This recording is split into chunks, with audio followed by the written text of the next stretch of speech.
Now, I know you mentioned making fun of him, but I don't know if you listened to our last episode, but he did threaten to put shock floors in my floor if we make fun of him anymore. You know what? I'm down to take the risk because you know what? Power doesn't panic. No, Power doesn't panic like that. As long as it's not your floor, right? No. He's not really in Power because he's panicking right now. That's what it's a threat. What? It's just a threat. You know what? Hell yeah. One way out. One way out. Shock me, I dare you. Yeah, see what happens. Stupid little baby man. Stupid little baby man. Poopy man.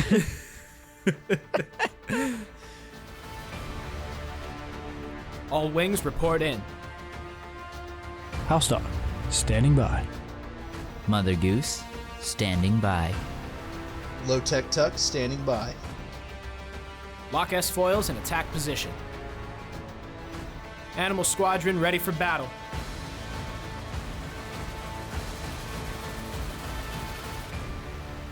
Hello, everybody, and welcome to the Animal Squadron podcast. I am one of your hosts, MotherGoose, and I am here with the one, the only, doesn't poop his pants in front of his crush, Lowtech Tuck. What's up, everybody? Still poopless over here. What's happening? Still poopless.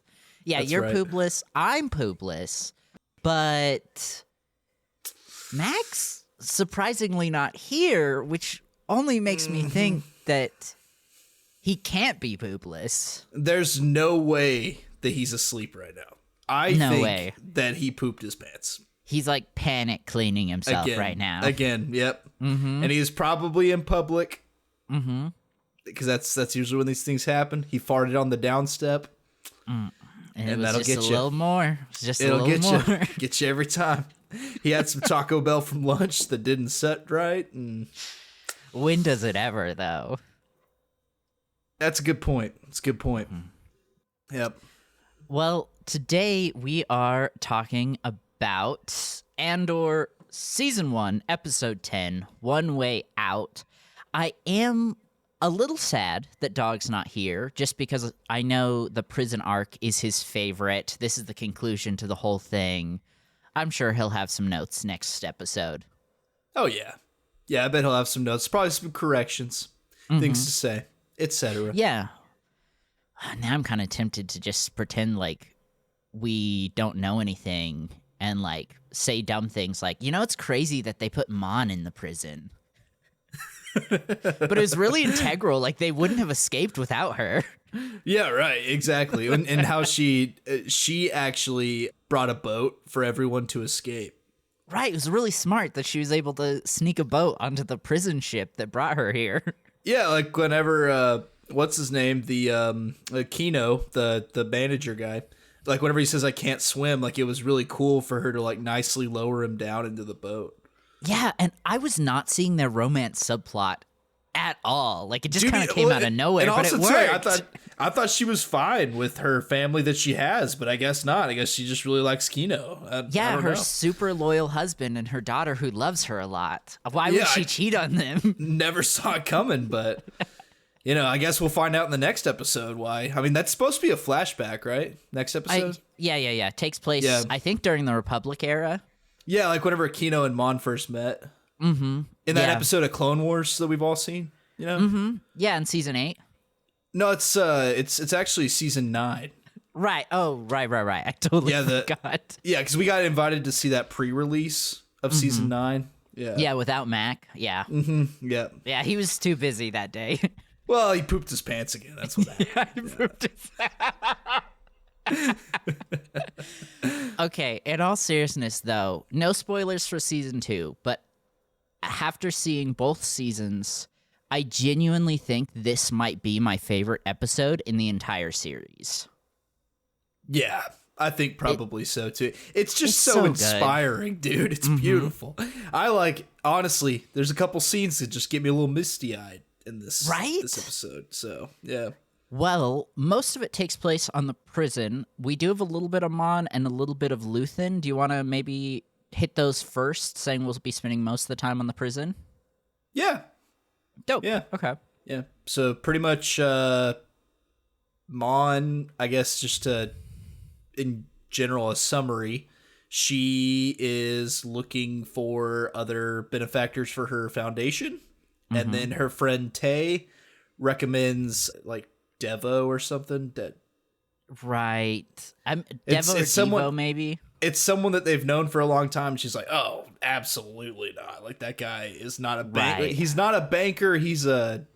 They call him a gangster, I think, but I think he's more of a loan shark. Yeah, That's the it's vibe really I sketchy. get. Sketchy dude. And then they meet up, and he is willing to donate to the foundation, but he doesn't want payment. And Mon's like, no, I'm gonna pay you something. Like, I'm not gonna owe you something. I'm just going to. This is going to be a transaction. This isn't gonna be a I owe you one type thing. And he says, no, it's free, but basically his price is that her daughter marries his son.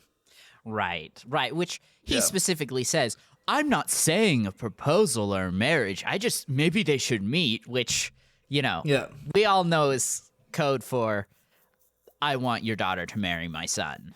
Mm-hmm. And also he was like, well, we don't have a choice. These are our traditions. And us being like upper class people in Chandrilla, like we have to do this. It's the rules. It's like kind of what he's saying. Yeah.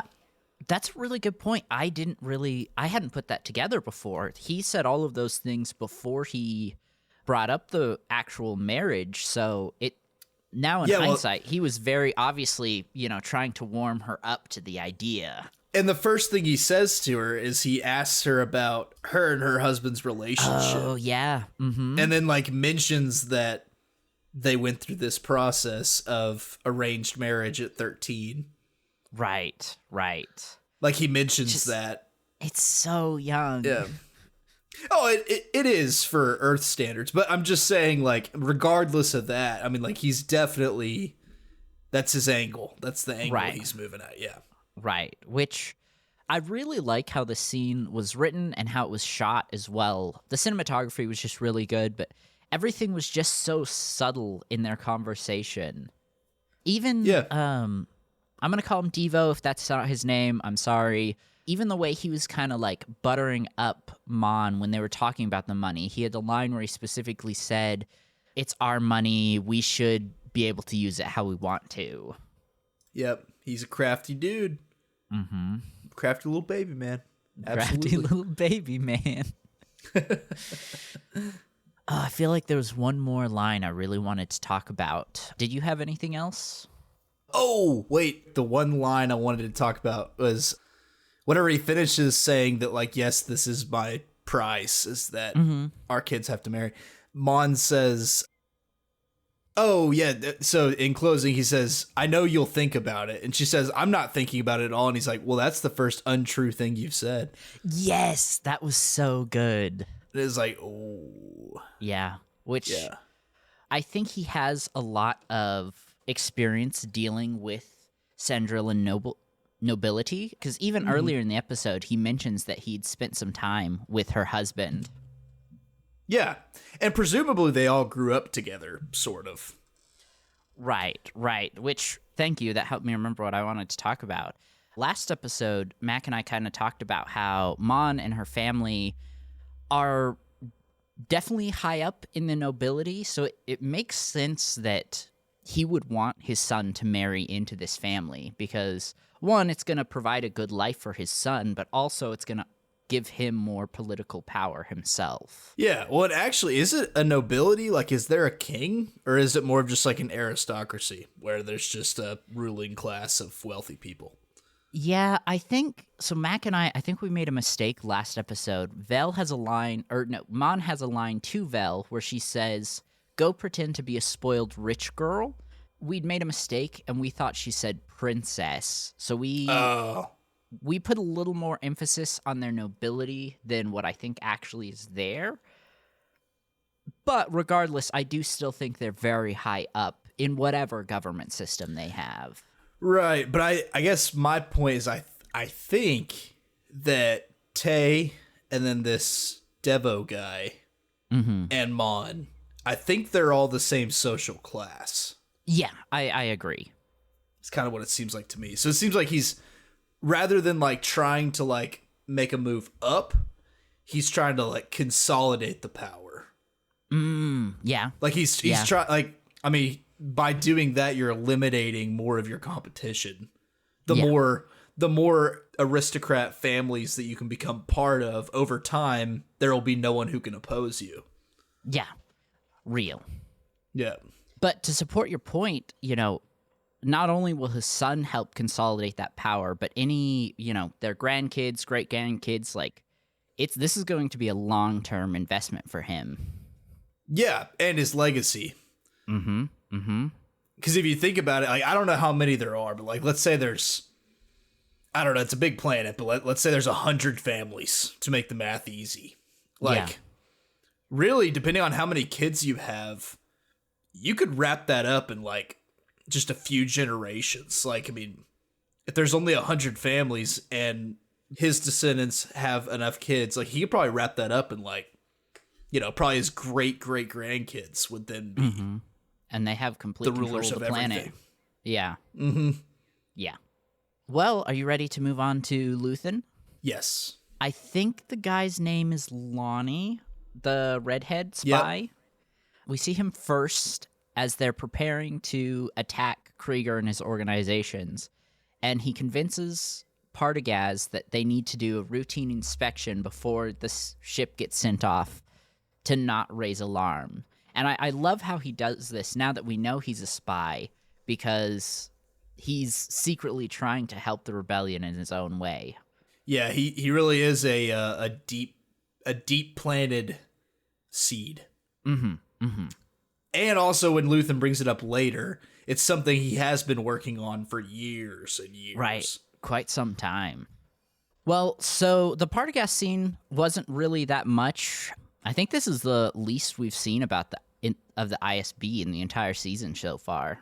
Yeah, as far as like how it works, and one interesting thing is Daedra is going to be some sort of manager, which is interesting, and Lonnie knows it whenever he is telling Luthen about her. Oh, we do have a scene of Luthen a little earlier too, where Clea's telling him, "Oh, somebody, our agent or whatever, wants to meet up," and she's trying to tell him, like, "Send me. I will. You know, we can't risk you." But he's dead set on going. Well, he knows that if he wants it done right, he's just got to do it himself. I respect it. And I think he probably also knows that something's up with Lonnie, and he knows that he can, whatever the situation is, he can take care of it. Yeah. Which maybe shows that he doesn't trust Clea as much. Well, and he even says that, like, later in his talk with Lonnie, whenever Lonnie asks him what he's sacrificed, relationships is something that he lists. Like, relationships, friends, trust in anyone, really. Yeah. So I could believe it. And then also, too, I don't know what exactly their deal entails. Right. But he also may be the only one that has some sort of deal with Lonnie. So it's going to be a lot easier for him to deal with it since he knows all the details. Yeah. Which I love their conversation here. Like, him just casually bringing up Lonnie's daughters. He's going down the elevator and, you know, him essentially saying, "No, we are not letting you out." Yeah. Well, and he's right. I mean, he says it's like, we can't spare you. Oh, yeah. Having someone in the ISB, there can't be anything better. Right. Yeah. And I think that's got to be part of their deal, that it was something that is not something that either party can quit, really. Yeah. I will say one of his first lines to Lonnie is, "What you've done for the rebellion is epic." I really didn't like that line. It just felt a little corny. Well, like, it seemed like they were using like 2009 slang. Yeah. Epic. Yeah. I think if they would have said maybe even an epic, like comparing it to an old story of legend instead of a epic, might have made it a little better. But it's very rare in Andor for there to be a line that I don't like. Yeah, I think it would have made more sense if they had said something like, the work you've done for the Empire is like has been like invaluable, or your sacrifice is heroic, or like something like that, rather than your service was epic. It just seems a little weird. Yeah. Just seemed a little out of place. But again, that just goes to show how great the series is overall for these lines to be so few and far between. Oh yeah, I mean, if we have to be this picky, it's got to be pretty good. Yep. I think the last thing I had here was just Luthen's speech about what he'd sacrificed and everything he does for the rebellion. Again, just so good. Oh yeah. Yeah, and honestly, it's way more powerful than him just saying, I've sacrificed everything. Mm-hmm. Like, he provides a list of everything he's sacrificed in detail. Yeah. And then he says that he sacrificed everything. And I think that's just so much more powerful. Yeah. Really puts a lot of weight into what he's been doing. And specifically, he mentioned the 15-year timeline. So, man, roughly that puts it either right after or right before the fall of the Republic. So do you think Luthen saw this coming? Maybe. Because this is 5 BBY. Episode 4 is 0 BBY. Mm-hmm. And Rogue One's about there, too. Right. Yeah, so just trying to think timeline-wise. So this would be 14 years after the rise of the Empire. So yeah, he'd been working on it probably during the Clone Wars. Yeah. Yeah, I think he probably was. And also, he seems like the right kind where, especially just being a dealer in, like, collectibles to the galaxy's elite, I think Luthen probably hears about stuff before they happen. Like, he probably knows more politically than most people do. Yeah. And so, wouldn't surprise me if he kind of had an inkling that this was going to happen before it happens. Right, which that's a big theme of the Clone Wars, is a lot of people saw the fall happening. Like, yes, the Dooku and the corporations that led the Separatists were bad guys, but most of the systems that left and the planets that left were just good people that saw the corruption within the Republic and wanted a way out. Mon, Bail, and Padme did their... It was something of 2,000, but it was 2,000 senators that came together to say, hey, Palps, we need you to step down. You've held power for too long. That happened right before the fall of the Republic. He was Saw the whole time. So, we see a lot of people who saw the Republic as what it really was, this corrupt organization. Yeah. Or something that's days are numbered. Yeah. That it's just not going to work. Right. With how it currently is, yeah. Yeah. I really love what happens with Mon and Luthen in this episode, but the prison truly is the highlight. It's been 3 episodes with him and the party planet or vacation planet, whatever, and getting arrested, but 3 episodes of build-up to them finally breaking free, and man, was the payoff good. Oh, yeah.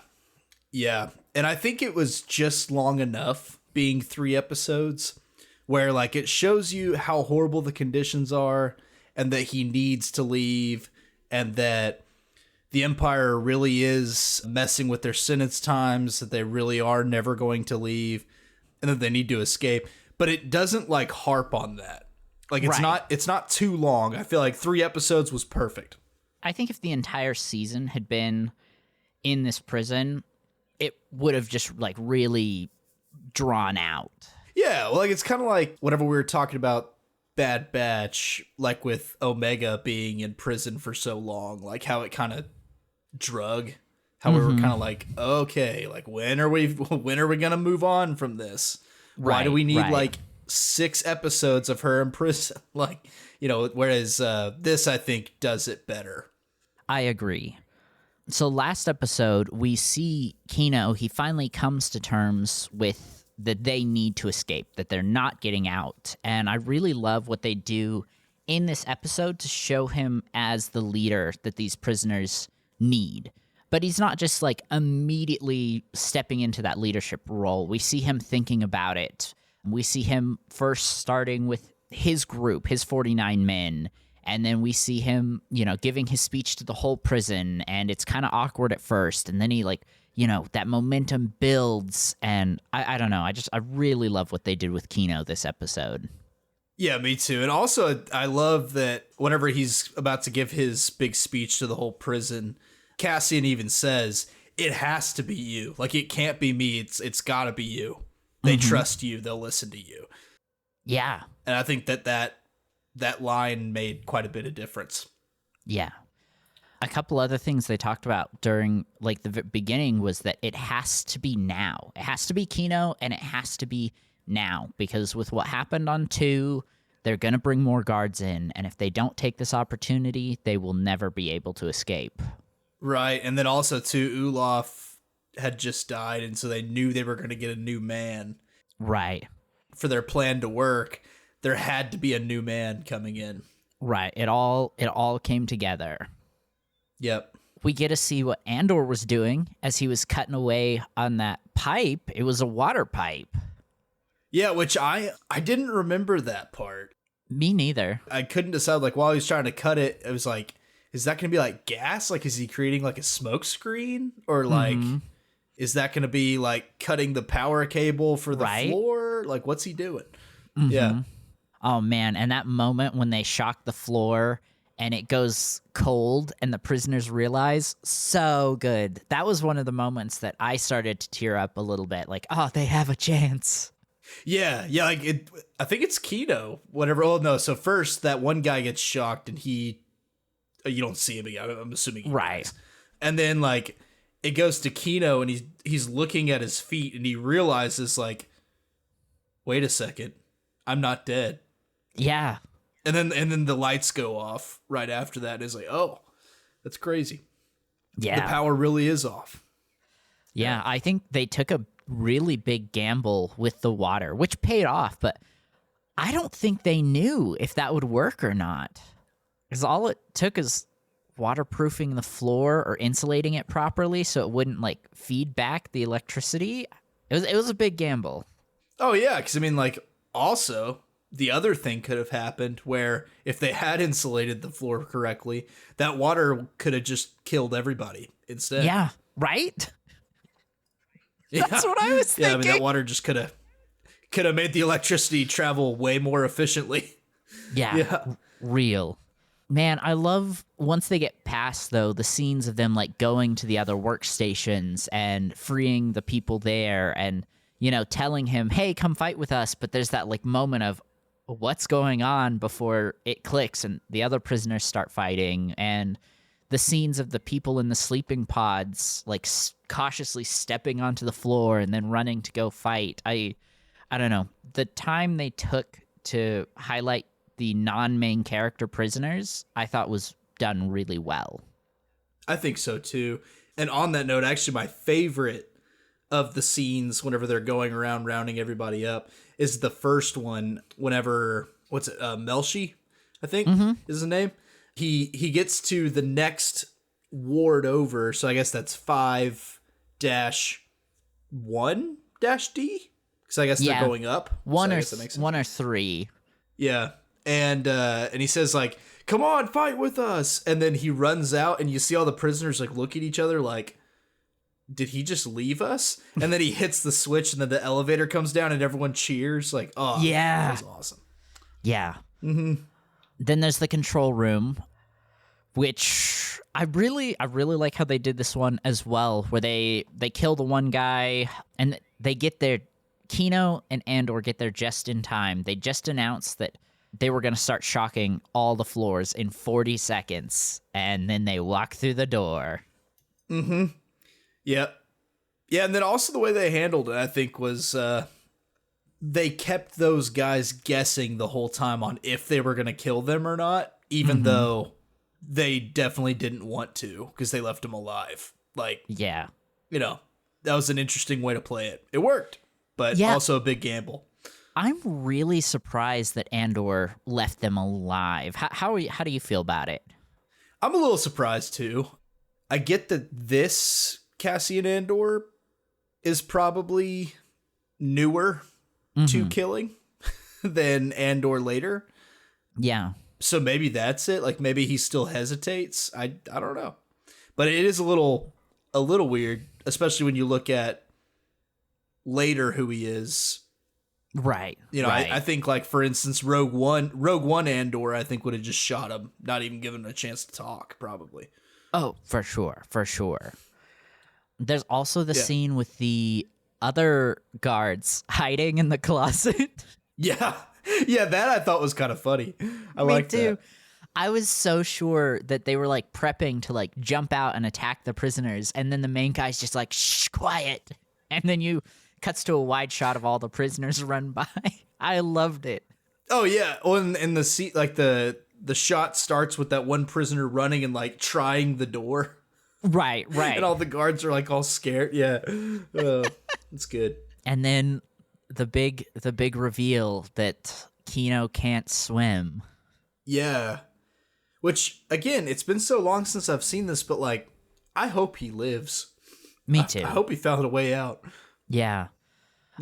I'm very curious if other prisoners didn't like push him in, because Andor, we see him trying to move back to help Kino, and then he himself gets pushed in. So I wouldn't be surprised if someone else pushed him in. And a lot of people, that's all they need is to just get pushed in the water, and then they realize, oh wait, I can swim. Right. And also too, I mean, all those prisoners heard his speech. Mm-hmm. You would think they'd want to help him, probably. That's even if it was, hang on to my clothing while I swim us both to safety. Like maybe one of them's a really good swimmer, or something like that. There is also the alternative where he does get pushed in and he panics and ends up drowning because he's panicking. Well, yeah, that could happen. It could. But also, if he's definitely dead if he stays in the prison. There's no way the Empire lets him live. Oh, I don't even think they would even let him into the prison again. They'd probably just execute him on the spot. But like one thing that's concerning to me though about this prison break is, as far as the shot of them running away, like after swimming, it's only Cassian and Melshi. Yes, yeah. Which I'd forgotten. So that makes me worry a little bit for the boys. I knew somebody went with Cassian, but I forgot it was Melshi. Yeah. I really forgot. I only know that because I watch with subtitles and it listed him. It's not like I'm that good at recognizing his face, but yeah, I really forgot how much of a big role he played in this episode and this arc as a whole. Yeah. Yeah, I'm sure there were few people that drowned because it seemed like a far swim, and they'd been in a work camp for months, years, days, depending on the specific prisoner. They probably weren't in their best physical shape, so some of them probably drowned, but I'm really hoping a lot of them made it. Yeah, me too. But also, I mean, it's kind of like what they've talked about throughout the episode. It's worth a shot. I mean, even if you do drown, it's better than dying in that work camp. Yeah, better to die free. Mm-hmm. Yep. Well, I think that was everything I had. Did you have anything else, my friend? Can't think of anything anyway. Dope. Well, audience, thank you so much for listening to this episode of Animal Squadron. If you want to be a part of this conversation, you can email us at animalsquadron@gmail.com. Again, that is animalsquadron@gmail.com. And if you could leave us a review wherever you're listening, that would be amazing. For the Animal Squadron, this has been MotherGoose. And Lowtech Tuck. Goodbye, everybody. Adios.